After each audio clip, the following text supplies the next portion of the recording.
We're dwarfed by the big five, which include lung, breast, colon, and so we sort of are nestled beneath them, and they obviously get a lot of the publicity and a lot of the funding for the research into them.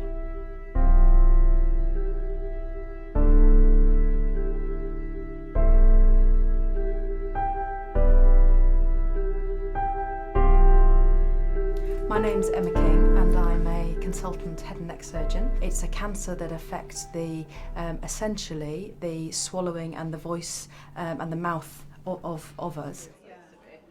It's put little bits there. I mean that doesn't show now, but that's beginner set.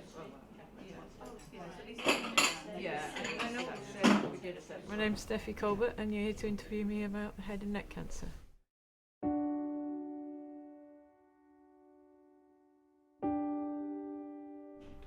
It was really frustrating. The whole process in those early days was very, very difficult. I think having to accept that I am a different person. When I was in a wheelchair, that was so difficult, not being able to get out, being tired all the time. I was someone who always had a lot of drive and a lot of energy. I haven't got as much as I had before, and I think I felt very diminished as a person, that I couldn't do as much as I used to do and couldn't achieve as much as I used to achieve. Mentally, the impact was huge as well. I'd worked for 20 years as a belly dance teacher and performer. I'm used to performing and being on show, and knowing that you're going to look very different, it was really, really hard to take that on board. I think it was a few days after my initial diagnosis they gave me the details of the operation. It was really frightening actually. They've taken a big lump of my leg and they've put the leg bone and the flesh in my face, where they've taken out the damaged bone and the sinus and things.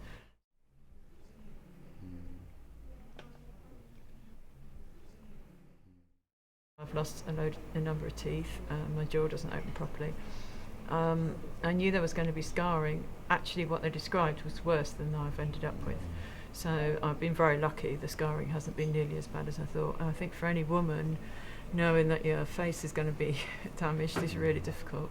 Yeah. And all around my neck here, where they took all the neck notes, I've got scarring, and I had to breathe a breathing tube. I couldn't speak.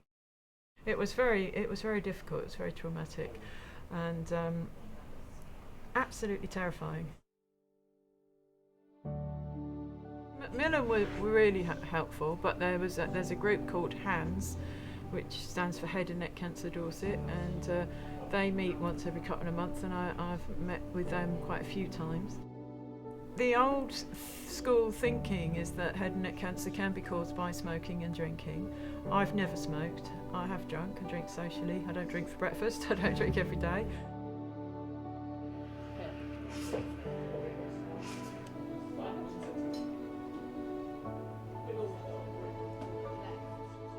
I still don't have the energy I used to have, but it was a real shock to change from someone who was out there doing loads of stuff to really, my world's become quite small. It is just running the shop at the moment.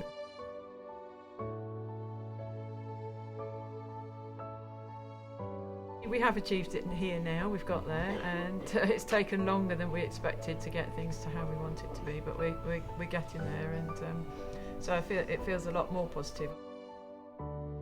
I'd really like it to be known to the public.